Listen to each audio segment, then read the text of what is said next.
Welcome to Go Get Great, the podcast for aspiring entrepreneurs and ambitious small business owners. I'm your host, Brittany, owner of Brittany Miller Socials and mother of 3. Go Get Great is all about helping you make life and business work together. You'll learn about the fumbles that helped get me and my guests to where we are today so you don't have to make them. So come join the journey with Go Get Great. Hey, and welcome back to another episode of the Go Get Great podcast.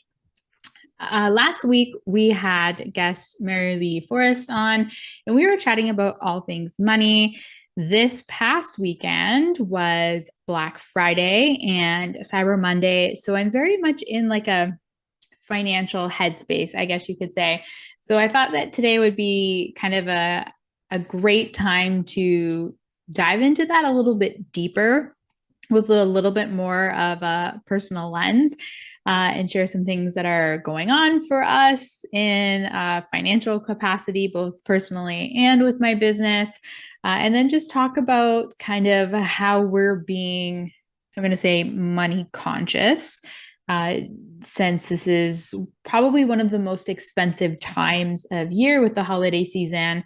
And I'll share some tips at some point through this episode, talking about how I kind of save money, I guess we'll say.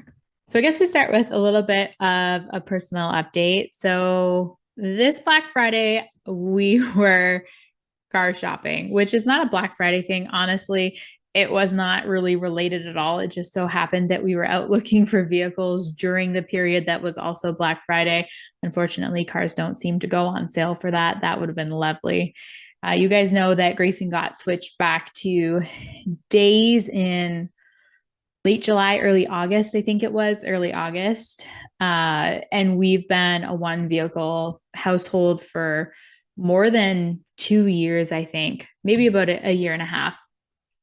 After his car was hit and totaled, he was not at fault for the record. We just decided that with him being on nights and only needing the vehicle while the girls and I were sleeping, that it just made the most sense to not have the second car payment and the insurance payment.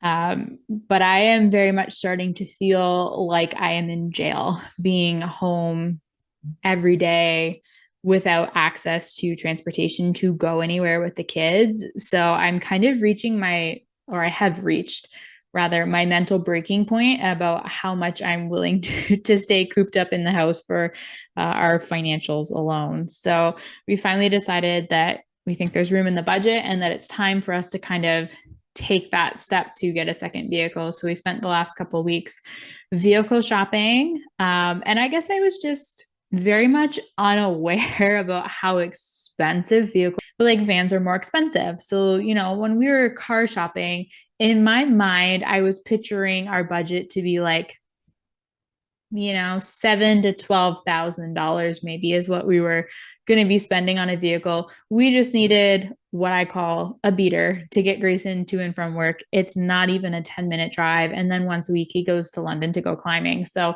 I was like, okay, we don't need to spend too much on this. It's not going to be a big deal. We have $300 or $400 in our budget, and that will still leave us a little bit of wiggle room. It'll be great. Totally easy. I'll just look at a couple websites online and we'll have a car in like the next 3 days. No. There are like no such thing as beaters that are like less than $10,000 now. $10,000 is like the minimum starting point. And I guess the technical term probably for this would be your entry level vehicles rather than beaters are somewhere between like $12,000 and $18,000, which feels like so much. Like I remember when I got my first car in university, and I think I probably paid close to 10 grand for it then, but I was not allowed to buy a beater. My parents were very concerned about my safety. I was living in Waterloo at the time while I was at school, and they were in St. Thomas. And my mom very much wanted me to come, back home regularly. So I was doing a lot of highway driving, and they really wanted to make sure that I was in something safe. So my car was more expensive than probably some of the options available, but still like less than 10 grand. So I figured if my standards for a vehicle were much lower, even though that was like 6 or so years ago, that, 10 to 12 grand would probably be like very doable. So aside from my first car and the van that I have now, what Grayson was driving was a brand new 2019 that we got, I think, in 2019. And even the lease payments on that for a brand new vehicle, like we bought it because pretty much as soon as they released the new line for that year. And that wasn't something that like we went out to do to buy a brand new vehicle. It just so happened that the promotion that they had on the brand new vehicles at the time made it less expensive payment and interest wise because they offered a much more favorable rate on those to sell the new line. So we're like, okay, no big deal. That was back pre-kids. I don't even know if we had started renovating our house at that point. So like we had disposable income. We're like, okay, no big deal. We'll get a newer vehicle. It's going to be a better bang for our buck anyway. And we'll just, drive it for a while. So it was very unfortunate, I guess, that one crashed, even though we saved the payment money on that for the last couple of years. But I think our biweekly payments on a brand new 2019 Hyundai Elantra were like $192 biweekly. So again, more so figured that we'd be looking at like $150, maybe $175 biweekly to get like a car for Grayson to drive. And I mean, I guess that is kind of what we ended up getting. It just feels like so much money still, and we're paying for it for like such a long time. So we ended up finding a Nissan Sentra. I'm going to get that wrong for the first little while because we've never had a Nissan before. So it's a Nissan Sentra car, sedan, whatever you call it. It's a 2018. It's got like 117,000 kilometers on it. So a little bit more than probably some people look for in a vehicle. But again, Grayson's just driving it around town, so we don't really care. He's not going to put that many kilometers on it. And that one was listed at like $17,000. And it just so happened that that was the first kind of dealership that we went to look at vehicles. And I was like, no, like that's really expensive, babe. Like this isn't what we want. We want something much less expensive. Like he's talking about $300 a month in car payments and then our insurance on top of that. That seems like a lot for a 2018. It's got a lot of kilometers, yada, yada, yada. I was like, no, this is not the vehicle for us. So we went online and did some more research and checked out a bunch of websites. And then we went to a couple other dealerships and test drove a few other vehicles that were, I guess, less expensive. But they just were not as nice. I was like playing with the radio dials in one while we were test driving it. And it was like, I'm trying to turn it up and it's turning it down. I was like, no, this is a very big red flag that this vehicle needs some sort of like internal work or whatever. And I was like, I don't want to deal with this. It's only, I think that one was maybe $2,500 less than the Nissan Sentra that we ended up going with. And I was like, I'm not spending this kind of money on a vehicle that I know we're going to have to put work into in a very short period of time. And it was also like a compact SUV, I think you call it. I was like, that's not really what we want. You could just get a car. We've got the van for when we need family trips. No big deal. So we did end up going back to that first dealership and buying the car, but it was a lot more than I was expecting. And then we go and we get the insurance on top of that. And in my mind, I'm going, like $100, maybe $120 for insurance. He's over 25 now. He has a clean driving record. It's not going to be that bad. We're going to come in right around the $400 mark, maybe a little bit over. I think it was probably about 420. And I was like, okay, that's not too bad. That'll fit in our budget nicely. And then he gets the insurance quote back and it's like $176 a month. I was like, are you kidding me? I'm paying for the van insurance, which has Grayson listed as a secondary driver, and our house insurance, and it's like $240. How is a single driver on a 2018 car $175? So I'm just, I guess, very out of touch with the cost of things right now because like I've had the house and car insurance policy for over 2 years now. So I guess, I don't know, maybe I got a better deal because rates were better back then. I'm not really sure what it was, but I definitely was not expecting that we were going to be spending very close to $500 to get a second vehicle and the insurance for it. So Yeah, that was a thing. That was a time. That's been my last few days. It's been a very busy week. So we've spent a lot of time looking at financials and cars, and my head is just spinning with numbers, which I do not like. I very much rather being creative. So I'm looking forward to next week and kind of diving back into that side of things. But within that, and trying to figure out what our budget was, I had a lot of other, I don't know, epiphanies, aha moments. Honestly, I feel like they're more like oh shit moments because again, like we've had a budget. I roughly know what my income is going to be for my business. It's semi consistent, but also not super consistent. So I haven't been paying super close attention to kind of what we're spending money on.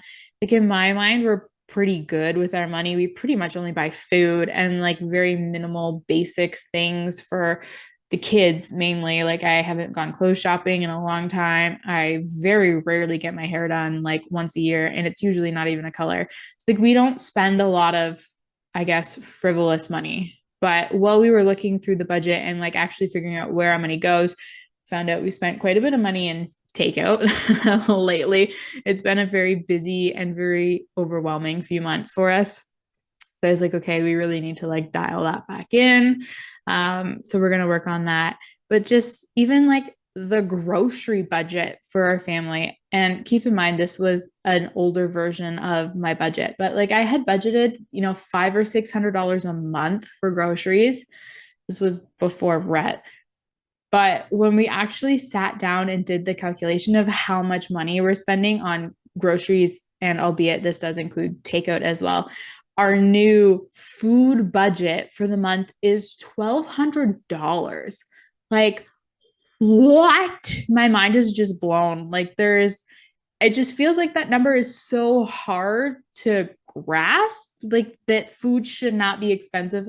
I understand we're feeding, two adult humans and two children, which, fluctuates from day to day on whether they eat basically nothing except peanut butter sandwiches and bananas, or whether they eat like a fully grown adult and Talia wants two lunch meat sandwiches and fruit and veggies with it.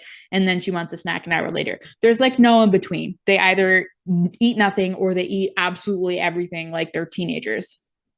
So I was like, wow, like that is a lot of money. I mean, to feed a family of five, that's probably not really a lot of money for most families, but it feels like a lot of money for me when my mind was thinking, okay, we spend 600, maybe $750 a month on food. And in actuality, we're like very close to $1,200 or more some months to get food. So I was like, all right, so we need to be more cognizant of that. And that's probably one of the highest spending categories that we have listed in our budget, aside from things like mortgage payments and property taxes, which for the record is over $3,000. And I want to cry because that seems so much.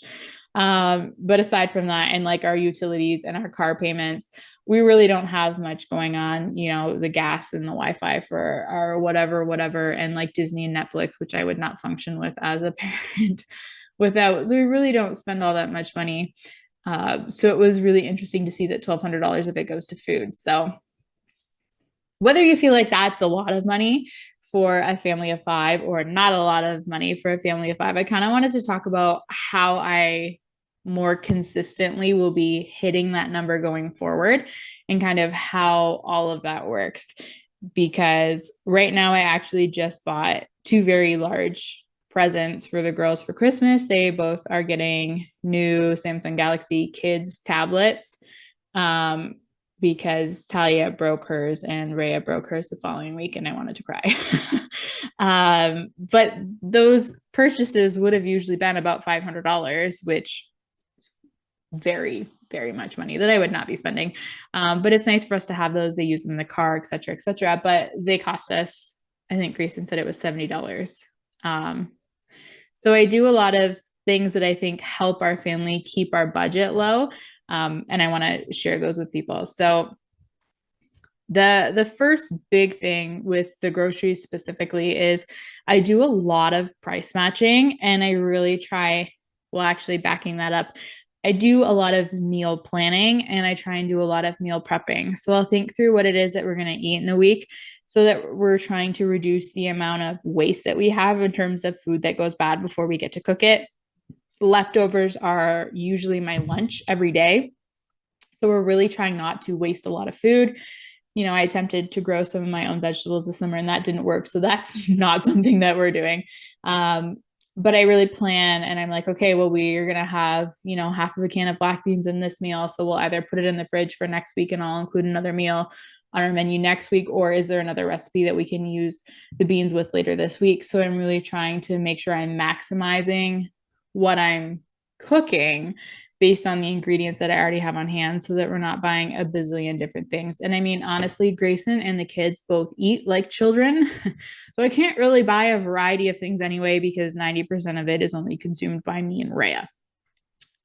So the meal planning has been a huge help because it also helps me prevent that spontaneous spending at the grocery store of, oh, this is on sale, maybe I'll pick this up. I was like, okay, well, this is not really on the plan. So unless it's going to go in the freezer for another week, it does not need to make it to my shopping cart. So that has been a really big thing for me that I think has saved a lot of money and also reduced a lot of the food waste that we see in the house. Not saying that there isn't any, but especially with my dietary restrictions, I was finding for a while back in the summer, we would buy 2 or 3 different things that are the same thing. So we'd have like 3 brands of yogurt in the refrigerator and then sour cream on top of that and like all of those other things that are very similar. And I was like, we've really streamlined and streamlined some. I don't buy sour cream anymore. We just use Greek yogurt as a substitute for everything. Grayson and the kids will only eat vanilla Greek yogurt, so I buy that for them. But I have to buy the lactose versions for myself. So like we still sometimes do have multiple things, but for a lot of it too, like cheese. Well, I finally found a lactose-free brand of cheese that tastes like actual cheese and works like actual cheese. So it melts when it's supposed to melt, which is a really big thing for me. The dairy-free stuff just doesn't. It just feels like you're eating plastic. I do not enjoy it. So that was a big thing for me. So instead of buying 2 different kinds of cheese for the household now too, we just all use the lactose-free version. And I think it's actually helping Grayson. I think he has a dairy sensitivity as well. So really kind of finding ways that we can all eat more of the same things so that we don't have so many different, but the same products in the refrigerator has been a big one. So I try and keep it very minimal. The planning helps. And then buying like one type of a food helps as well. And then when I actually sit down and make the list based on my meal plan, I use an app on my phone called Flipp. So I'll go through the flyers and see what's on sale. I don't usually flyer hunt too much. Usually I just write out my shopping list on the app and then there's like an arrow beside each of the items. And when you click on that, it'll bring up all of the options of the flyers for that item. So it'll be like blueberries and it'll be like, well, they're $3.99 at Sobeys, but they're $2.88 at Food Basics. So I just scroll through and I find the cheapest one and then I save that so that when I go to the store, I'll look for it. You have to make sure that it's the right size and that it's from the right location. So like for berries specifically, you have to check and make sure that it's, product of the USA and it's 170 grams or 6 ounces is the same size so that you can actually do the price matching. Like they have to be, I don't know, tomato for tomato, I guess, in that sense. So I look for all of those things when I'm shopping, but I prep all of that before I go into the store so that the shopping trip doesn't take eons. I'm not standing there in the aisles looking for things on my phone all the time because the reception's not fabulous. So I use that app a lot. I also use a couple other apps for cashback. So after I leave the store, I'll scan the receipts on my phone. And I don't make a lot of money doing the cashback apps, but every little bit helps. And honestly, the way I look at it is I'm spending the monies on the groceries regardless because we're eating the food. So if I can even get, 25 or 30 bucks back a year, that's 25 or $30 that I didn't have, and it's worth a couple minutes to do that. So a few of the apps that I use, one of them is called Eclipsa. Another one is called Checkout 51. So each week there's different things that you can purchase in your shopping list. And if you have that on your receipt for the week, then you can scan it and then you get money back. So Eclipsa does more like fruits and veggies. So like this week I'm looking at it and it's like potatoes and kombucha, turnip, bread, nut butters, cheese, bacon, and laundry detergent. So like I bought bread. I'll be doing that one. and I bought cheese. So each of those items is 25 cents. So this week for my grocery shopping trip, I'll get another 50 cents back from what I'm purchasing. And then I'd go on checkout 51 and see if any of the products that I bought are there, and I'll get cash back for that sometimes too. Like Pampers diapers pop up on there every once in a while. And I was like, well, we'll be getting some extra money for those. I also use the Pampers app on my phone, the Pampers Club, to scan the barcodes on my diapers. I don't really find I get a lot of money back from that. But the receipt apps like Eclipsa and Checkout 51, I usually get $30 to $50 a year. I also use two other apps. Caddle is another one that you can use as well. I don't use that one as much. I don't find that it has the stuff that I'm shopping with, but two other apps that I use are called Receipt Hog and Receipt Jar. So these are receipt-based apps.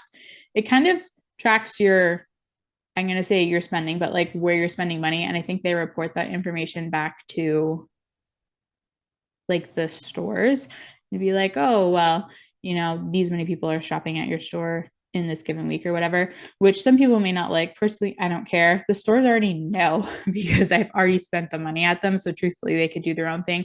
But every once in a while, there'll be like surveys and things like that on the app too.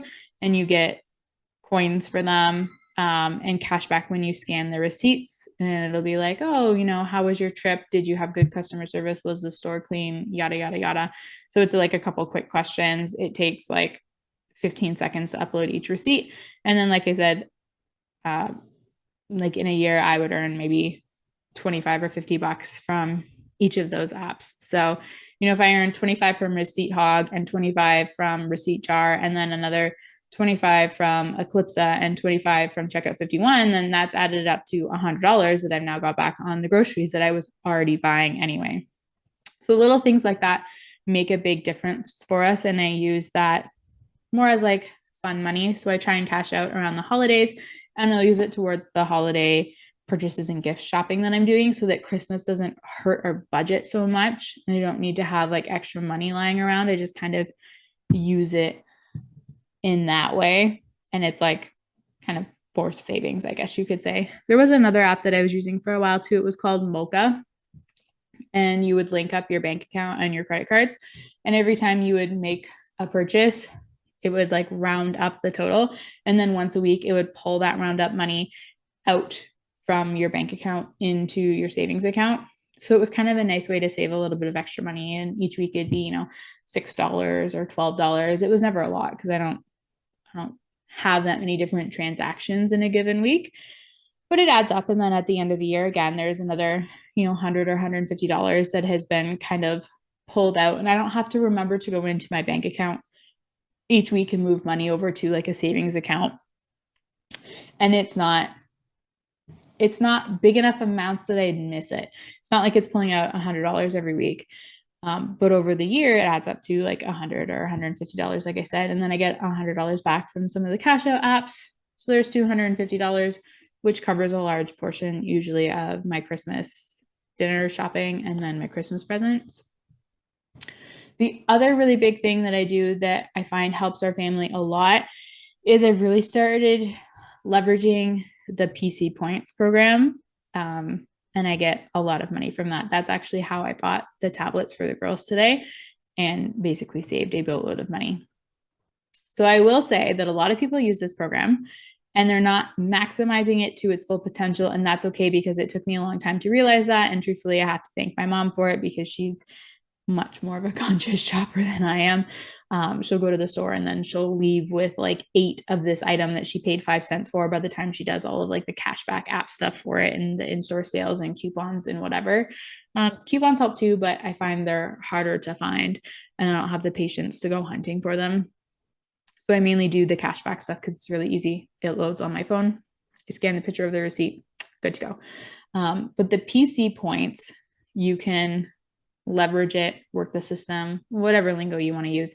You don't really get far by using it for your groceries, but when you do it at Shoppers and you shop smartly on the points days, then it really adds up. So I have found that the best thing for me right now is to use the PC points program to purchase formula for Rhett. So we go through about a container of formula for him each week. He's on a Similac one. It's actually soy-based because I think he has dairy issues like I do. So he has a soy-based Similac formula. It's hard to find. A lot of stores don't carry it. It is available at Superstore, and it's $38 a container. It's a little bit more at Shoppers. It's $42. So it's an extra, well, I think it's like actually $3 when you round in all the pennies and whatever. So it's $3 more at Shoppers, but I'll go and get it on Tuesdays. And they have this thing called the Tuesday points program or whatever, but it's something that you subscribe to on your phone, and you get a text code every Tuesday, and it'll tell you what your offer is. It'll be like spend 50, get 15, or spend 75, get 25. I call it dollars back, but it's actually 25,000 points, which is equivalent to $25. So if I go to Shoppers on Tuesday and buy, 2 things of formula, that's just over $75 for Rhett, and I have to spend 75, then I'm spending $75 on formula, but I'm getting $25 back in points. So really, you can either look at it like it makes the formula less expensive, or what I do is I just keep banking that money. So each week it just adds up and it adds up and adds up. And that's what I use to purchase the girls' tablets. So Shoppers has those Tuesday points promos. Sometimes they'll do some on the weekend too. You can check the Shoppers flyer if you're not subscribed to the text thing. And you can go shop for the points on like Friday or Saturday if it's a points shopping weekend.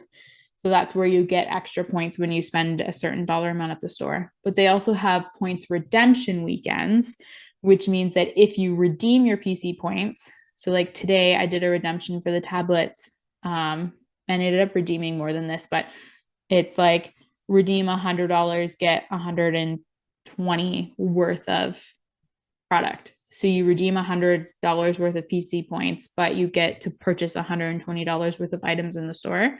So mine was to spend $250 in PC points, but actually get $400. So it's a way for them to make sure that people aren't accumulating points. Like I think my mom's got 2 million points accumulated in her account, which is way more than any person needs, but I think it's like equivalent to like $2,000 or something. She goes crazy shopping at Shoppers some days. But she went and she purchased like makeup and stuff for me, which she'll give me for Christmas, and she'll go in and she'll buy like her groceries and things like that. So like I said, I redeemed $250 worth of points, but I actually got $400 worth of product, which pretty much covered the face value of the tablets. So then there was like a little bit of difference with the tablets, and then you pay the taxes and fees, which usually isn't covered by the PC points anyway. So it cost us like $75 to buy 2 brand new tablets for the girls, and we'll give them to them as Christmas presents. So that's helped a lot. So even though I spent $250, technically speaking, in PC points today, I still have $250 in my account. So like if you accumulate a lot of points since the beginning of the year when Rhett was born, and we didn't start him on formula right away. So technically I've accumulated most of these points in the last 9 months. So to have generated more or less $500 for my family simply by buying formula on a specific day of the week and scanning a barcode on my phone, I'm cool with that kind of savings. That works for me. And like I usually do that. So this year I got tablets for the girls. Last year we actually bought a tablet for Talia too, or rather Rhea, because she didn't have one at the time. I bought like Nintendo Switches for Gray, because Shoppers gets all of those fancy electronics in. I've seen desk chairs and patio furnitures. They sell like household appliances too, like air fryers. So you can use those points to buy a lot of things. I've, spent them to purchase diapers and really whatever it is that I need. And you can redeem them at Superstore too. So you can use them to cover your groceries or whatever. So you can rack them up at Shoppers or redeem them for your Christmas groceries or things like that. I was actually looking at a car seat for the kids that we would need to put in the second car once we get it on Monday. Or I guess yesterday, because this is going out on Tuesday. And I was looking at getting one of the Graco 4-in-1s because they have really good safety ratings. We've got 2 of those already, and they were like $350 at Superstore. And I was like, oh, okay, well, I could use the PC points for that. So there's lots of different things that you can use the points for as long as you're shopping smart about it with the Tuesday offers or the weekend offers or whatever. So that's been a really big thing. So price matching helps me save money. I get some money back by scanning your receipts with the apps on my phone. And then the PC points really help me too. So that's kind of how I do my Christmas. So usually Christmas doesn't really cost me all that much money by the time I buy some of my gifts at Shoppers or Superstore. And I use some of the cash from my apps that way too. So I really like that. That's helped us a lot with different financial things too. Honestly, I wish I could use PC points to register like the girls for dance class. That would be fabulous because I was looking into that. And it's going to be like $550 if I want to put the girls in dance class in the spring. Because it just feels like everything in life is so expensive right now.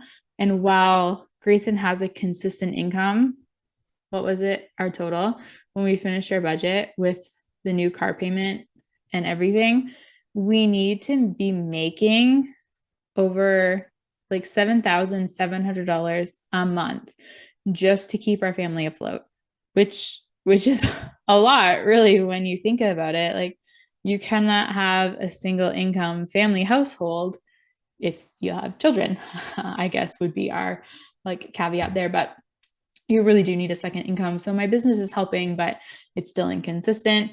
It's still growing. I'm also at the point where I need to hire staff to support my business because I'm losing my sanity every day trying to do it all by myself. Produce a podcast. And yes, I know I have Grayson's help with that, but manage my own social media account. I have, I think, over 7 active clients in my business right now that I'm also creating content for, sending emails for, planning. It is a lot to do myself, in addition to doing all of the networking to get new clients, and then all the discovery calls with people that want to work with me, and then sending out the proposals and doing all of the email communications and having meetings with potential clients and meetings with my current clients to give them updates on what's going on, and researching things and making sure that I'm staying on top of all of the different things that come out algorithm wise for social media. It's just, there's so much to do when you run a business. I have outsourced my bookkeeping, so I'm not even doing any of that. And like I invested in someone to help me do some lead generation so that I can maybe have some clients come to me. We'll put that in air quotes. So like I've invested in certain areas of my business too, but I still feel like I'm doing so much and it's not getting the amount of time that I want to dedicate it to, either for myself or for my clients. And everything just feels so rushed and overwhelming. So I was like, you know what? For me to be able to successfully continue growing my business to better support our family's financial situation, I am probably going to need to take a pay cut for a little while so that I can hire an employee to offset some of that work so I can really focus on, the networking and the client generation and the big picture things that are going to support my business, like creating courses and free resources and doing workshops and webinars and all of those things. So there's been a lot to figure out that way too. Like employment contracts you have to purchase, which I did. An HRP for B was absolutely fantastic in getting that back to me so quickly. And like setting up the payroll and figuring out my business number has been like a whole freaking nightmare. Side tangent on that. If you register your business, I did not know this, but they send you a BIN, a BIN, which is like a business identification number. But in order to register for a tax account or anything like that, which I have to do now because my business has officially hit that threshold. It hit it a little while ago, but you have until the end of the quarter or whatever to do that. And that's been something that I've been trying to set up since like August of this year. But to do all of those things, you have to have a BN, a business number, which is different than a BIN. And they're supposed to send both of those numbers to you when you do your initial business registration, but they did not. So I couldn't figure out how to do it. Now my poor bookkeeper has spent the last like 3 days on the phone with the CRA, and he's going to be calling Service Ontario and like all of these things to try and get me a number that the government was supposed to send me in the first place so that I can register for the programs that the government requires me to register for as a business owner. I was like, are you kidding me? What entrepreneur has time for this? Literally no one. So I'm a little salty about that, but thank you so much to Taylor for supporting me in this initiative. Otherwise, that would not be happening. I would not be hiring. I don't have like 3 days to spend on the phone trying to sort this out. So it's just like all of these things have been popping up for me lately, which truthfully, I am now learning means that I am on the right path. And these are roadblocks that are preparing me for better things in the future and like testing my resiliency or whatever you want to call it. But I read something a while ago that I've been repeating a little bit to a few people and to myself, that the thing that scares you most is probably the thing that you need to do to continue on your personal growth journey. So hiring an employee scares the daylights out of me. Buying a second car, also frightening for our budget and all of those things. But you know what? Those are probably the exact things that I need to be doing and probably should have done a while ago to get me off this cycle of like overwhelm and stress, which is impacting my productivity and also my family life. I'm sure I've been very cranky for Grayson lately, and I apologize. And to get me back to the reason I started my business in the first place was so that I could spend more time with my kids. And lately, it feels like I hardly see them. It was like I spend a little bit of time with them during the day because I have no choice. They're demanding snacks and entertainment from me. And then Grayson comes home and I'm like, okay, peace. I need to go work now because I have a bazillion different things to do. So I kind of lost where I was going with this train of thought. But yeah, there's been a lot of things that have been coming up for me financially lately with Christmas and car shopping and like hiring an employee and trying to figure out how that's going to fit into my business budget. So Mary Lee's conversation with me last week was really good. And I've been trying to like work on my money ritual. I've sat down a couple times over the last few weeks, individually and with Grayson, to review our personal budget and where we thought, you know, we could maybe streamline some of our expenses to make sure that we could afford the car payment. And then also, you know, talking to my bookkeeper to figure out how we're going to put the salary of an employee in my business while also still paying me so that I can make the car payments and like all of those things. So if you haven't listened to last week's episode, I really encourage you to do so. She has some fantastic advice about how you as an individual or a business owner can create some better boundaries and practices around your money and to make some smart either investment decisions or just in general money management decisions, which have really, like I said, come into play for me in the last few weeks while I've been navigating all of this. So if you've listened this far, I hope that you found something helpful in this episode. It was kind of like a mini rant, but I hope that you learned something in the process. Very off the cuff today. It's Saturday night technically. And I was like, I don't have an episode scheduled for next week. What can I talk about? Well, the easiest thing for me to talk about is what I've been dealing with for the last few weeks. So that's where this came from. But if you have any questions about any of the apps that I use or want to know how I have generated $500 worth of PC points this year, you're always welcome to shoot me a message and ask. I love sharing this information with people. Living in general has just got very expensive in the last couple of years. And if there's anything that we can do to utilize more or less free resources and tools that are out there for us, then I am all for that and sharing that knowledge with people because I very much understand that everyone wants to give their kids a good Christmas. And that can feel pricey some days. Also, for the record, if you have any gift ideas for 4-year-olds, 3-ish-year-olds, and 10-month-olds that have toys that they don't play with, which I'm probably not really buying them more toys, I would really appreciate that because I don't really know what to get them. Like I said, I don't want to buy more toys. They're not really using the ones that they have. I'd love to do some more experiences, but like what works for that variety of age ranges is kind of where I get stuck. Talia's been asking me to go to the movies for the last little while. And I was like, I could take you to the movies, but then I feel guilty for not taking Rhea to the movies, but Rhea is not going to sit through an 1.5 to 2 hour long movie, and Rhett would cry through that. So that's not going to work. So like, what could we do as a family that we could give the kids as Christmas gifts while also still giving them something that they can play with, because they're not going to understand me handing them movie tickets. It's like a really weird, delicate balance. Like, how does that work for kids? Yeah. Send me ideas if you have any. But yeah, so again, thank you guys so much for listening. I hope you learned something. Message me if you have questions and or holiday ideas. And I will see you guys again next week. I think we're gonna have a guest on again. And I'm really excited because my conversations with Courtney are usually really good. So stay tuned for that. Bye, guys. Thank you so much for tuning in to Go Get Great. I hope you found some useful tips and tricks that can help you make life and business work together. If what I said resonates with you, please share it on social media, and don't forget to tag at Brittany Miller Socials so that I can celebrate you for taking those first steps towards achieving greatness. Remember, success doesn't happen overnight. It takes dedication, hard work, and a lot of spirit. So don't be afraid to dream big and go after what you want. Keep striving for greatness. You get closer with every step forward, no matter how small they may seem. Until next time, go get great.